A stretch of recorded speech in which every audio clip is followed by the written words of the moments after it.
Everyone. My name's Alan Packwood, and I'm lucky enough to be the director of the Churchill Archive Centre. I want to welcome you all to Churchill College, and especially to the Churchill Archive Centre.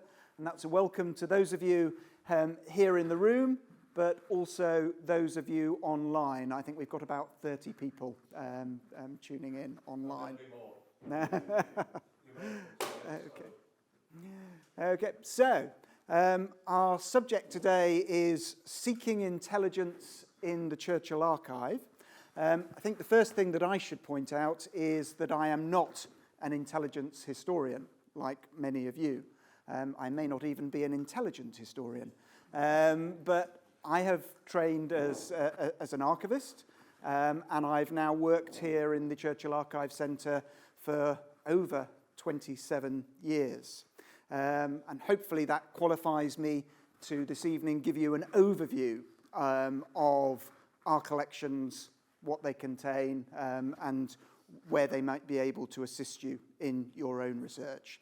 Now, my own particular area of expertise is on Winston Churchill himself, so I'm going to start with him.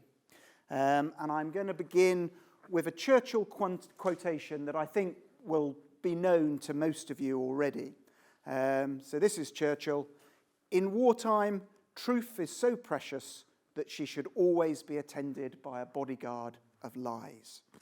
Now, those words, of course, said by Winston Churchill to Stalin at the Tehran conference on the 30th of November 1943, Churchill's 69th birthday, pictured here.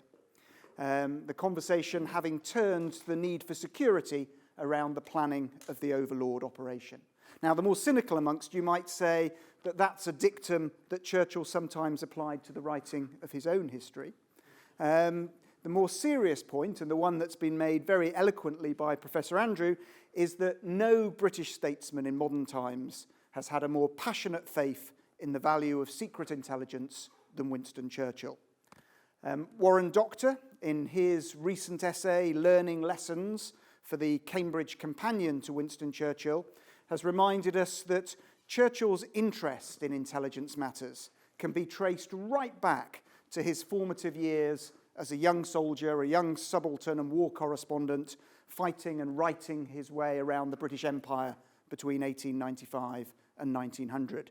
His first military adventure in Cuba in November-December 1895, where he turned 21, was officially sanctioned by the War Office. And Churchill and his friend Reginald Barnes were granted permission to accompany the Spanish forces putting down the Cuban national uprising. And they were granted that permission, providing that they gathered information on Spanish weaponry and tactics. And before departure, the two of them had a meeting with General Chapman, the Army's Director of Military Intelligence, who furnished them with maps and much valuable information and requested that they collect information and statistics on various points, including the effect of the new bullet, meaning, I think, the 7x57mm Mauser.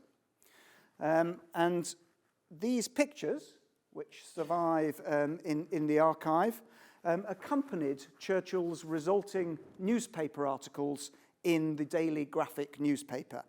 And they're believed to be based on original hand-drawn sketches made by Churchill, and of course perhaps then made with the ulterior motive of recording his impressions of the Spanish forces. And just a few years later on, we find Churchill scathing about the refusal of General Redvers-Buller to take note of the intelligence prepared for him during the Second Boer War. And reflecting on this, Churchill would later write, "Never, never, never believe any war will be smooth and easy." And it's interesting that in some of his earliest speeches as a young member of Parliament, he called for the reorganisation and for additional funding of the intelligence division. And you can actually see that referred to in this cartoon from 1901. So if you look at the various papers on the young Churchill's desk, the one at the back there is actually about reforming the intelligence department. Intelligence department reformed. So Churchill can be seen as an early champion for the intelligence community. And I think it's fair to say that he remained a lifelong supporter. This isn't the place to detail all his links. They've been ably documented by David Stafford in his seminal 1997 work, Churchill and Secret Service, and by Christopher Andrew, Jill Bennett, and others in their studies of the intelligence community. But of course, he backed the nascent intelligence services as Home Secretary, strengthening the creation of the new Home and Foreign Intelligence Services, supporting the clandestine examination of mail and the introduction of a register of resident aliens. As First Lord of the Admiralty in the First World War, he sponsored signals interception, code breaking, and analysis within the Navy's Room 40. In the 1920s, he used his intelligence community contacts to inform his campaign against communism before switching his focus in the following decade to Nazi Germany. And of course, during the war, he famously insisted on seeing as much raw intelligence as possible, setting up his own statistical unit within the Admiralty and then Downing Street to help him make his own interpretations of it, and then bombarding his generals with telegrams and minutes, often referring to the most secret information that was being derived from Ultra and other sources. He relished hearing about secret missions and successful espionage, and of course he's been criticised for overindulgence of cloak and dagger operations. Despite his protestations to the contrary, his use of intelligence to prod his generals often verged on micromanagement. And all of this is, to some extent, reflected in his papers held here. We rarely have the raw intelligence that Churchill was seeing, but we certainly have his responses to it. So Pearl Harbor, as we know, marked the beginning of one of the closest intelligence relationships in modern history. Churchill famously spent Christmas 1941 at the White House. He and the president kept late hours as they discussed the world's problems, much to the annoyance of Eleanor Roosevelt. And when, of course, the president inadvertently entered Churchill's room to find him emerging from his bath, the prime minister quipped that the Prime Minister of Great Britain had nothing to hide from the President of the United States. However, some of the papers here would suggest that that's not quite true. Correspondence from February 1942 shows that while we were now prepared to share intelligence with the Americans, we'd previously been a bit more modest. On his return from Washington in 1942, Churchill confirmed with Sir Stuart Menzies, that Britain was already sharing our cipher machines with the Americans. Interestingly, the following item in the file, the following document, was closed until 2011 on Cabinet Office instructions. So what was so secret that it could not be opened for almost 70 years? And the answer is this. It's a copy of a letter from Churchill to Roosevelt in which the British Prime Minister discreetly warns the American president that the British had broken the US diplomatic codes. And of course, if Britain had managed to do this, then the Germans and the Japanese might have done so too. It was clearly a delicate matter, as Churchill was effectively admitting that the British had been spying on the United States, and he's at great pains in the text here to say to the president that he ordered that this work be stopped and immediately as they become military allies. He also suggested that Roosevelt burn the letter, something, of course, that Churchill noticeably failed to do himself. And the trick with the Churchill papers, and with many of our collections, is, of course, to know what you're looking for. It's probably a self-evident thing to say, but there are very few obvious files of agents or operations or secret meetings. But once you know the names and the dates, you can find all sorts of intriguing hints, clues, and references. So, for example, once you know that Boniface is the code name for information derived from Ultra, you can look for references to Boniface in Churchill's outgoing letters and telegrams, and you can follow the trail to see how Churchill is using the information that he's deriving from Bletchley Park. And sometimes you get great stories in the unlikeliest places. One of my own favourite Churchill and intelligence stories is actually hidden or at least cunningly disguised, in a file about wartime gifts to the Prime Minister, and in particular about cigars. So it's the spring of 1941, and Churchill is offered 2 large consignments of cigars from Cuba. One set from the pro-British paper called Bohemia, and the other, complete with a decorative cabinet, which now adorns his painting studio at Chartwell, because he subsequently used to keep his paints in it, from the National Tobacco Commission of Cuba. Now, these are obviously significant diplomatic gifts, and they clearly caused considerable consternation among Churchill's staff. There's a minute of the 22nd of April from Jock Colville, after whom this hall is named, to Eric Seale. They're both private secretaries to the Prime Minister. And Colville writes, "When these cigars arrive, I think it will be very difficult to do, as Mr. Bracken suggested, and suppress them. The Prime Minister is quite likely to ask what has become of them, and in any case, they represent a gift of considerable value. Would it not be best for you to ask Mr. Bracken and Mrs. Churchill to represent strongly to the Prime Minister that they should not be smoked?" And Eric Seale is worried enough to raise the matter the following day with Professor Lindemann, Churchill's close friend and advisor in all things scientific. And in a handwritten note to Lindemann, he concludes, "In short, is there any watertight examination by means of which we can make sure the cigars are okay?" And of course, the big fear was that any one of these cigars might have been contaminated with some deadly tropical poison. Professor Lindemann's response is to contact Lord Rothschild at MI5. And Rothschild agrees that some security measures ought to be laid on, and he offers to make the necessary inquiries without anyone knowing, as he imagined that this is the sort of thing which the Prime Minister would not like very much if he knew about it. And we know from Jock Colville's diary, which we hold here, that a conference to discuss this matter took place in Desmond Morton's room at Downing Street on the 29th of May, and that both Lindemann and Rothschild were in attendance. So, first contact with the security services had been established. Meanwhile, the cabinet of cigars from the National Tobacco Commission of Cuba was gradually working its way across the Atlantic.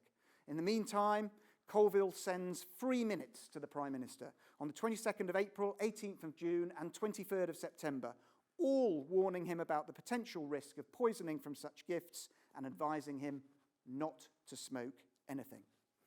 MI5 finally takes possession of 1 cigar from each box on the 24th of September, and they proceed to examine them for bacteriological and toxicological contamination.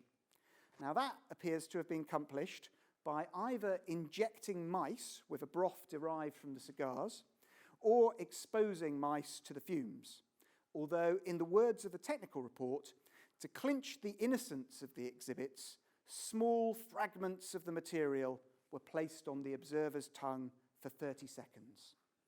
And when in 2 days no evil had befallen, much larger samples. 4 days elapsed without mishap. So, at the end of all of that, the conclusion is that the sample is innocuous, although, as Lord Rothschild observes in a letter of the 9th of October to Churchill's office, nicotine was itself very poisonous indeed. And there are few things which the smoking end of a cigar could be treated with which might be more harmful.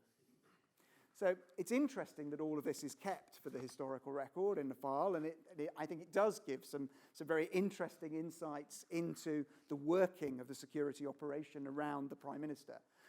There is a rather amusing codicil to all of this, because according to the memoir of Lord Balfour of Inchcree, who was a member of a cabinet subcommittee, at the end of one of these meetings, and long before MI5 had come back with their report, Churchill took this particular subcommittee of the Air Committee down to the cabinet in the bowels of the cabinet war rooms, and opened the cabinet, handed out cigars, and said, "Gentlemen, I am going to try an experiment.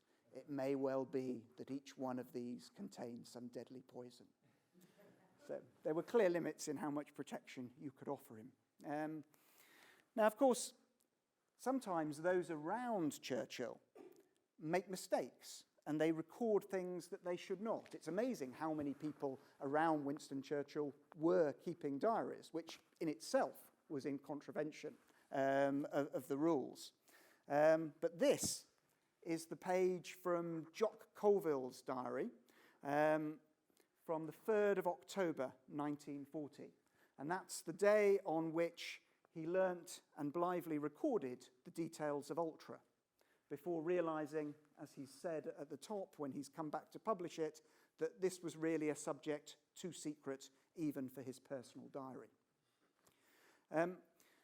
But I think you can see that the real strength of the Archive Centre is the body of material that's been assembled under one roof. And this certainly includes a significant body of material touching on aspects of modern intelligence history.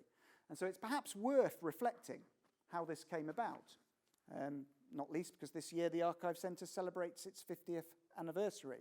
And to my mind, the intelligence connections arise directly out of the Centre's foundation. Because the most important founding fathers of the Churchill Archive Centre, because they were all men, were probably these three: Stephen Roskill, John Cockcroft, and Jock Colville. These figures, now all long since deceased, shared a status as establishment insiders. They were all men with experience of navigating the secret recesses of Whitehall. Stephen Roskill, after whom our reading rooms are named upstairs, was a naval captain for much of the Second World War, before serving as the senior British observer at the Bikini Atoll atomic bomb trial of 1946. He then served as Deputy Director of Naval Intelligence from 1946 to 48, and as Cabinet Office Official Naval Historian from 1949 to 60. Of course, among many other works, he was the biographer of the first Cabinet Secretary, Lord Hankey, a work pointedly entitled Hankey, Man of Secrets. John Cockcroft was a nuclear physicist whose pioneering work at the Cavendish on the disintegration of atomic particles in the 1930s led inexorably to his war work on the atomic bomb. He was a member of both the Maud Committee, which helped to determine the feasibility of such a weapon, and a member of the Tizard mission, which shared secrets with the United States. He was subsequently given the task of building a nuclear reactor at Chalk River in Canada, and after the war became the first director of the Atomic Energy Research Establishment at Harwell between 1946 and 1958, before becoming the first master of this college. And John Colville began the Second World War as a young civil servant in Downing Street, serving as private secretary to Neville Chamberlain and then to Winston Churchill. After the war, he serves briefly as private secretary to Clement Attlee and then to Princess Elizabeth, before being brought back by Churchill as his joint principal private secretary in 1952. So again, he's very much a member of Churchill's inner circle. And you can see that between them, these three know almost everyone, as well as many of their secrets. And they also all shared a vision for the creation of a research centre within Churchill College for the study of the Churchill period. And they set about systematically building up collections. And that's actually an endeavour that they started before they were certain that Churchill's own papers would come here to form the centrepiece of that collection. And of course, the interesting thing about that is that the Archive Centre was not and is not an official body.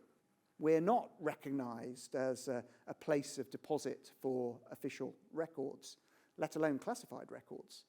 But these three, of course, were all considered as trusted establishment figures. And in some ways, I suspect that that made the deposit process easier for some of the individuals they approached who had intelligence connections.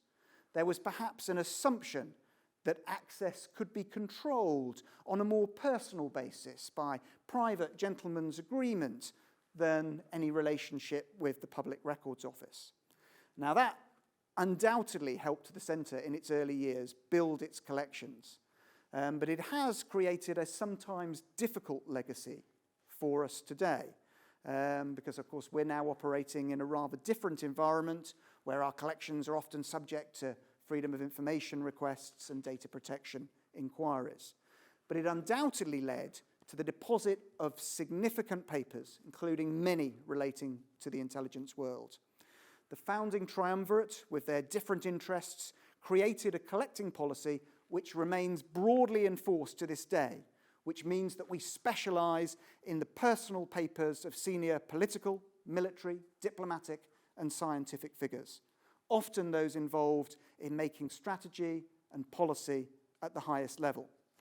Now, the easiest way to get a feel for our collections is to type Churchill Archive Centre into Google or into your web browser, and then go to the section entitled Collections, and then within that, go to Guide to Holdings. And then you can search alphabetically, or you can filter by subject and date. And there is an option, a filter, you can see it highlighted here, for intelligence, which will take you to those collections that have been identified by the team members as being substantively related to intelligence. And here you'll find collections relating to both HUMINT and SIGINT, and I can give you just a few examples. Reginald Blinker Hall, Director of the Admiralty Intelligence Division in the First World War. We've just catalogued the papers of Sir James Headlam Morley. He served as Assistant Director in the Political Intelligence Bureau from 1917 to 18, and then as Assistant Director in the Political Intelligence Department from 1918 to 20. He was also a member of the political section of the British delegation to the Versailles Conference and a historical advisor to the Foreign Office throughout the 1920s. We hold the papers of Group Captain Malcolm Christie, an air engineer who travelled extensively in Europe in the 1930s, but especially in Germany, and who acted as an independent investigator of German and Central European affairs, reporting back to Sir Robert van Sittart in the Foreign Office. Then for the Second World War itself, there are the memoirs of Admiral John Godfrey, Director of Naval Intelligence from 1939 to 42, and among many other things, the man who employed Ian Fleming, and in doing so became the inspiration for M. Or what about Gerald Wilkinson, a businessman in the Philippines who acted as British liaison officer with General Douglas MacArthur in 1942 and served with British Security Coordination in New York from 1943 to 45. His archive contains war journals, official telegrams, correspondence, and printed materials on British intelligence in the Far East from 1942 to 45. And of course, many of our collections relate to wartime scientists. Churchill established this college to train scientists, technologists, and engineers. To this day, 70% of the students and fellows here at any one time are engaged in these subjects. So it's not surprising that actually many of Churchill's wartime scientists had links to the college in its early days.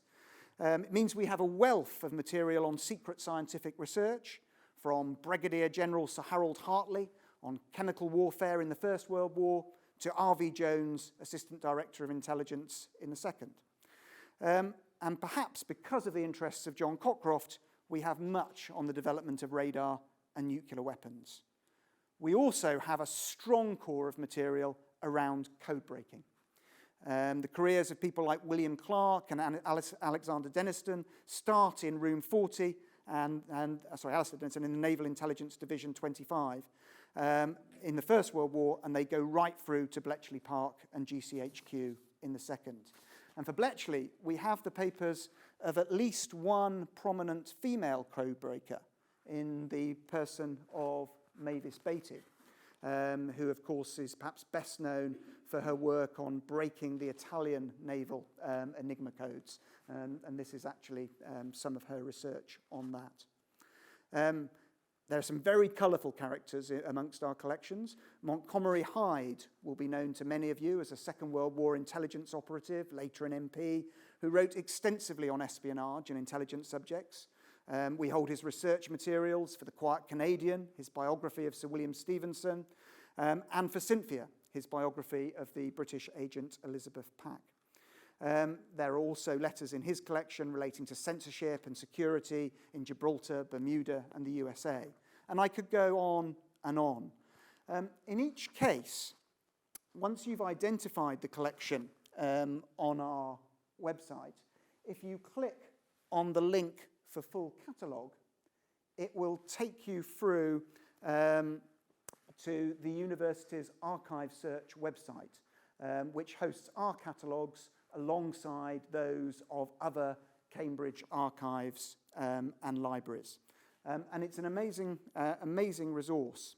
So once you go, you select the collection you're interested in. So if you're interested in Alexander Denniston, you would click on that collection, and then at the side here will come up the various different classes of the collection. You'll click on those and you'll be able to drill down into the content of the material and see what we actually hold in the Archive Centre, and then you'll be able to do one of two things.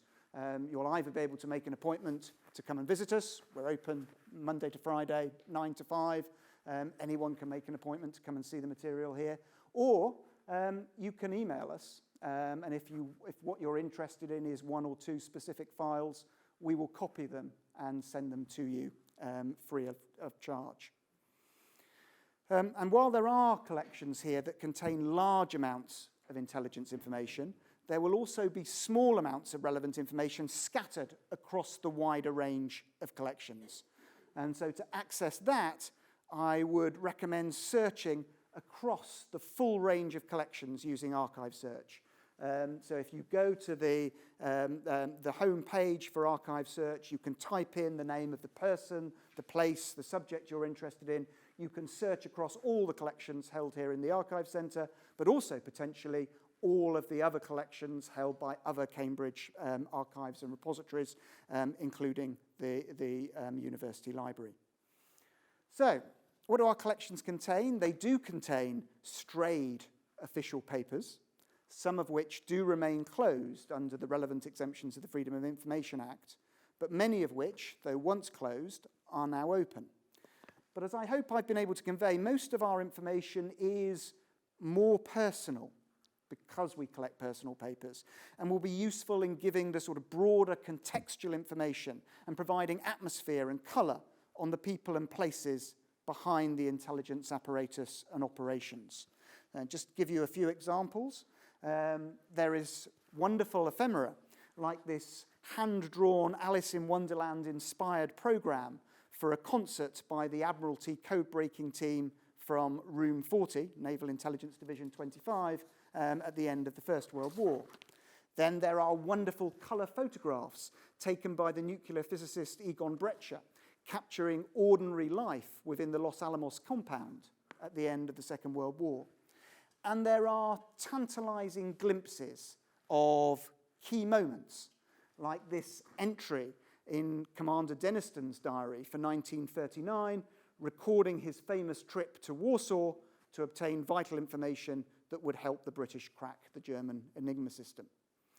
And there are all sorts of oddities with an intelligence connection, like the small collection of archives left behind by Bruno Pontecorvo when he suddenly fled to the Soviet Union in 1950, or the guest list from a Young Conservative conference lunch in February 1983, which shows both Margaret Thatcher and Oleg Gordievsky as being present.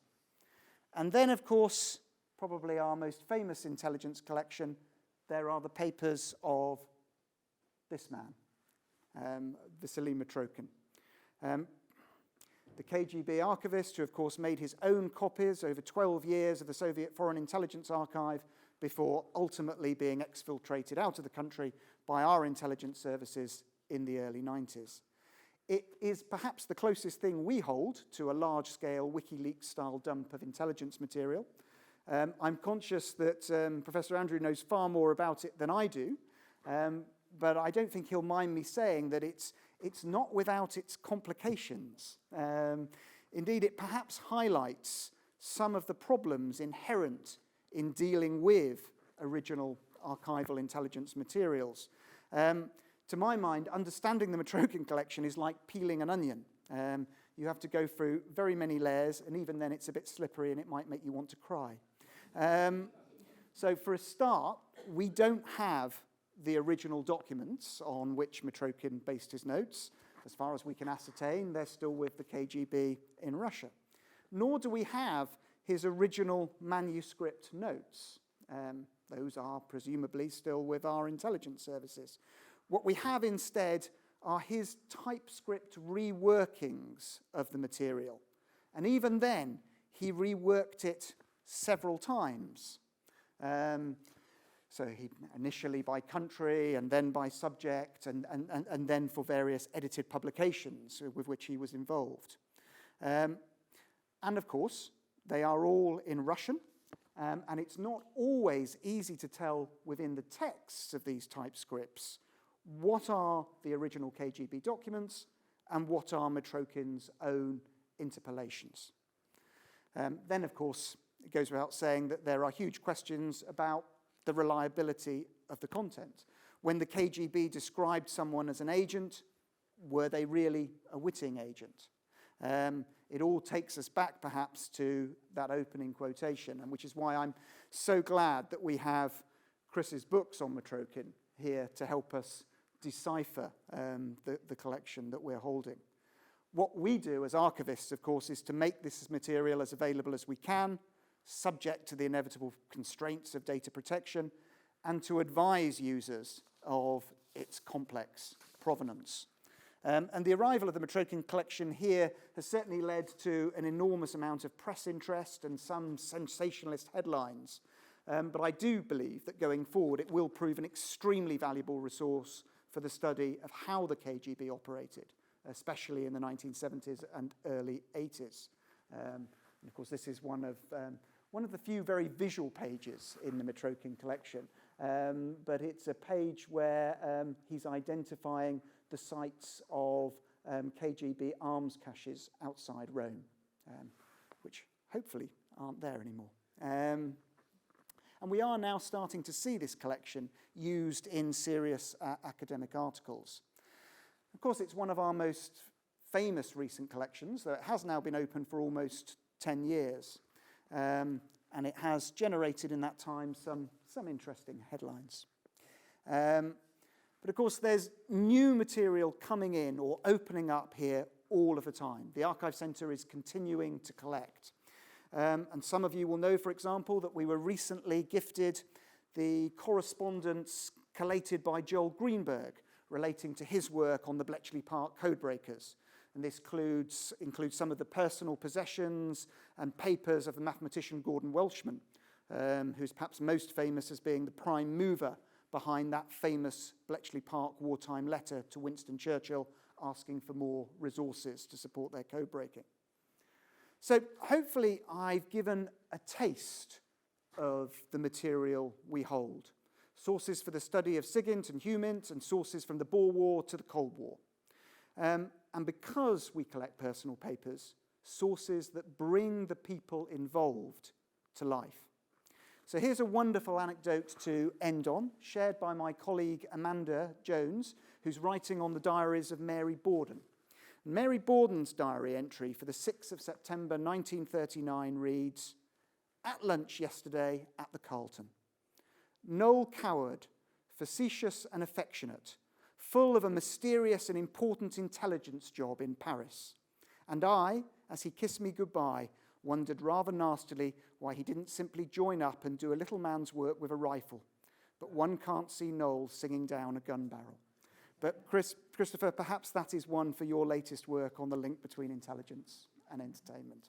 Hopefully that's given you an overview. I'm very happy to take questions, both from the audience in the room and online. And then for those of you who are here, sadly not for those of you online, we've got a real treat. My colleague Madeline is upstairs in our reading rooms, and we've got out a display of a range of different types of material with an intelligence connection from across the breadth of our collections.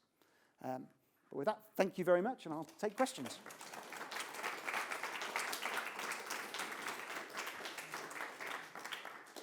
Okay, so to start with, any questions in the room? For those of you online, you need to put your questions in the Zoom Q&A, and I'll pick them up from there.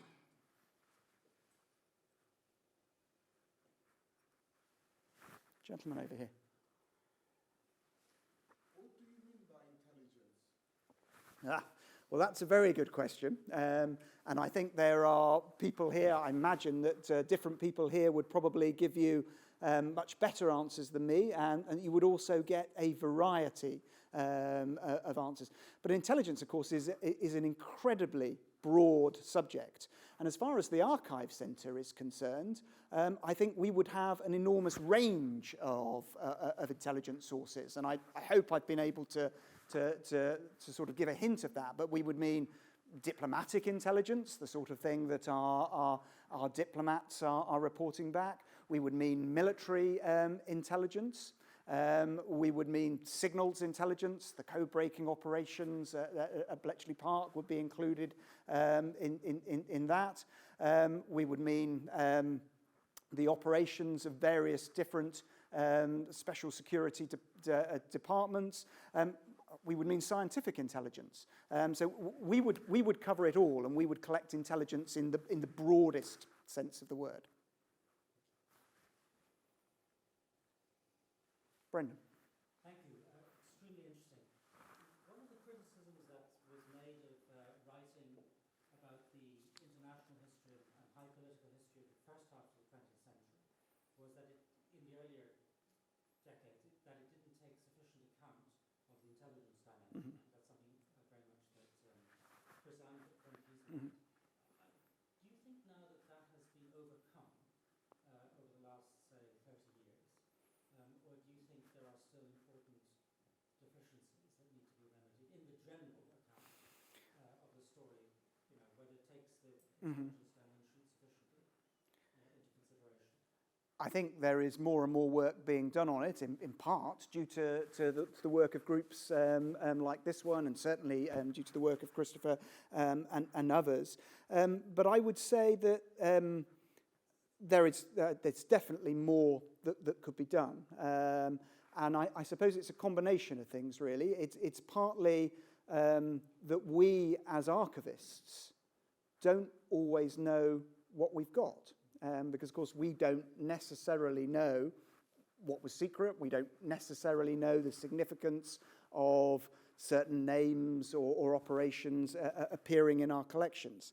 So that's where I think we need a continued dialogue with the academic community to make sure that we're actually highlighting these resources within the collections wherever we can and raising their profile. So I think there's definitely scope for a better, closer dialogue between the Archive Centre and between the larger research community. And I would hope that this is a start for that. One of the things that the Archive Centre is doing at the moment is starting to develop research guides relating to different subjects within the collections, which perhaps give people different ways in and highlight a material that is maybe not immediately obvious from the catalogues, particularly when they're older catalogues. And I think it's probably beholden on us to try and keep up with the research that you're doing and to make sure that we're incorporating that into our material and to make sure that we're advertising the fruits of that research more powerfully.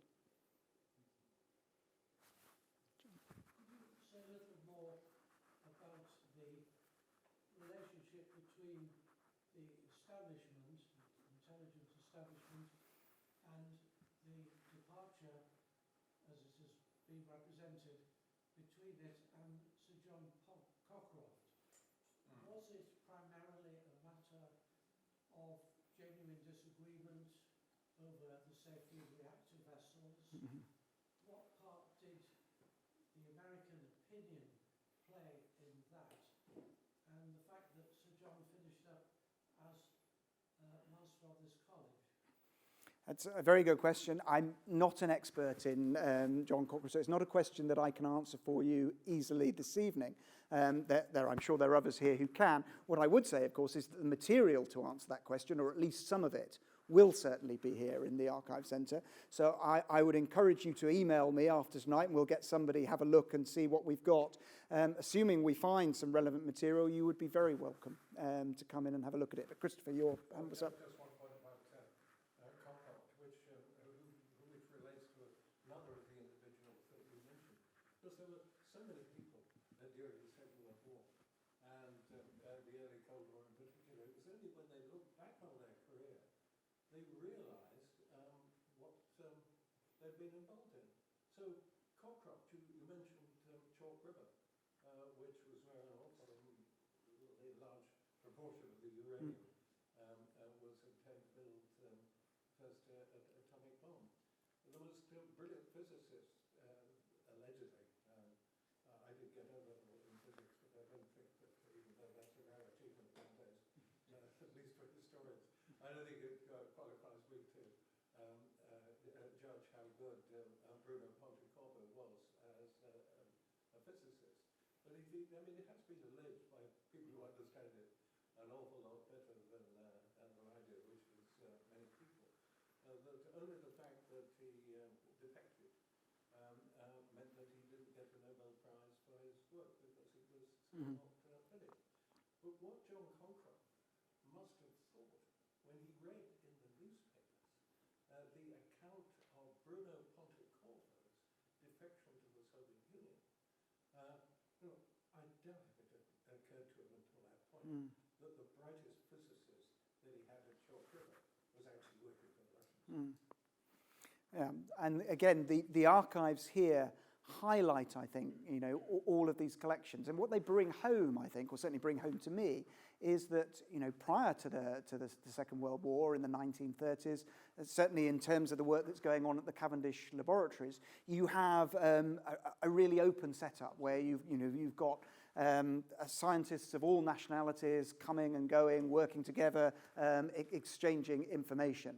And then suddenly, with the onset of the Second World War and then the Cold War, they have to adapt all of their relationships in response to that.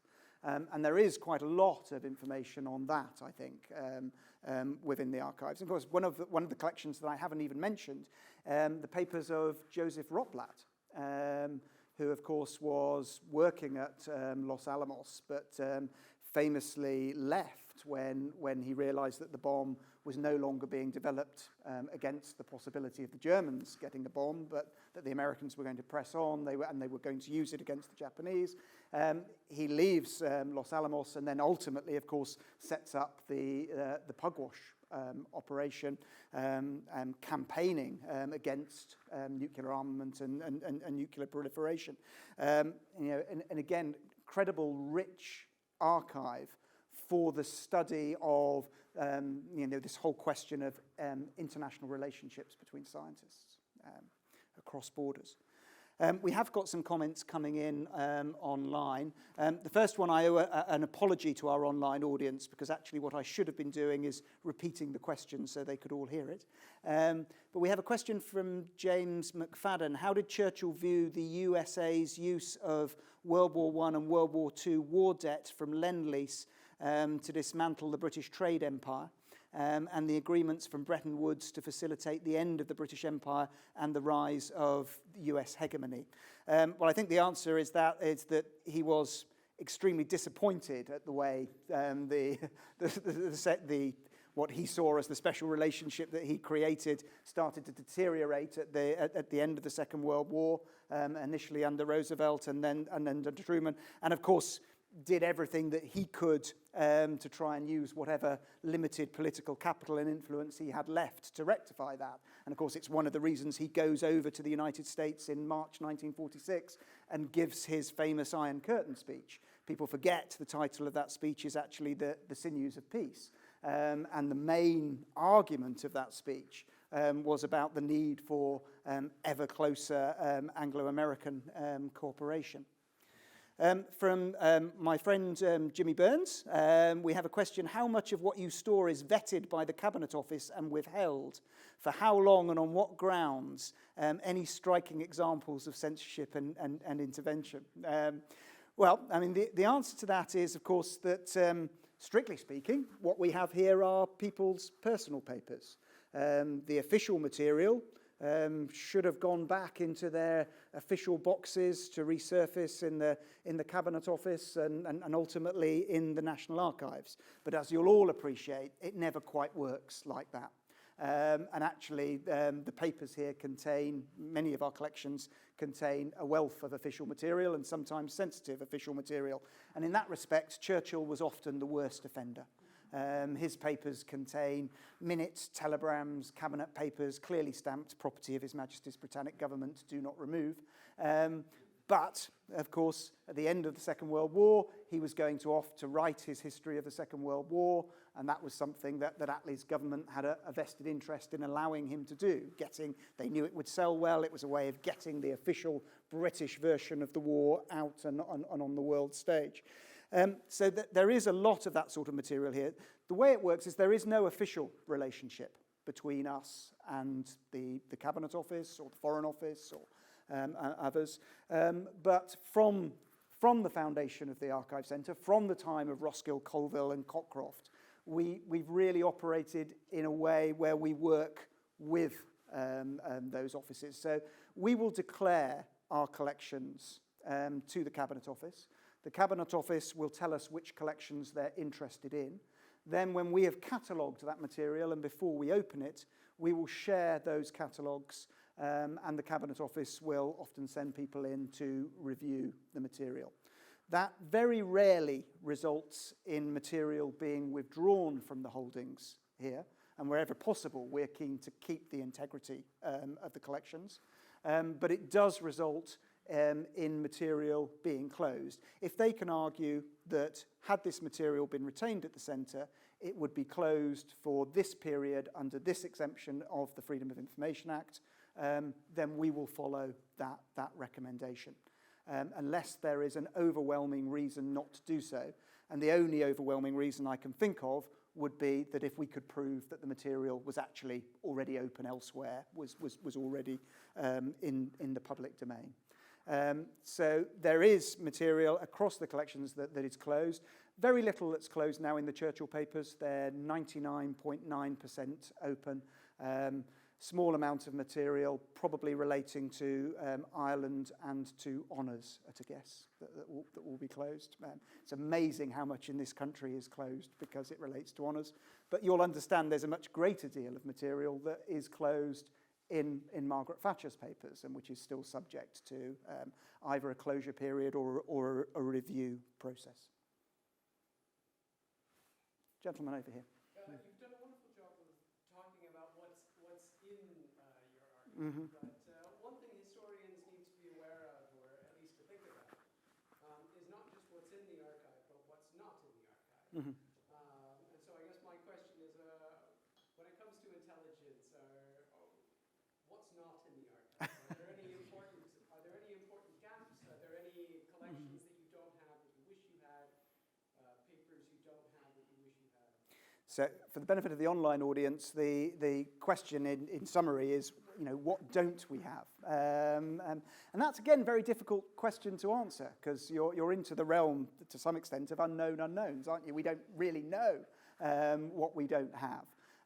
With certain collections, like Metrokin, we know we don't have the original KGB documents. We know we don't have Metrokin's original handwritten notes. So we know we're at 3 steps remove, and we can explain that to people who are coming into the Archive Centre. But in terms of our other collections, I mean, inevitably, and particularly in this area, I would think, there are huge gaps. And we don't even necessarily know what we would be looking for, whose papers, I mean, if something is secret, how do we know to go after it, is the question. So what we can do is to try and build up cores of material. So obviously we've established that we have the papers of some of the Bletchley Park code breakers. Our hope would be that would lead to additional information coming in around them. We know we're very strong in naval intelligence, I think largely thanks to Stephen Roskill and his connections. The fact that you've got Admiral Hall's papers, you've got Admiral Godfrey's papers. And of course, from looking at these collections, and particularly where people have memoirs or correspondence, you can identify individuals who are being named whose papers we don't have, and that can give us leads that we can follow up, or can give us leads that we can suggest to researchers that they might want to follow up elsewhere.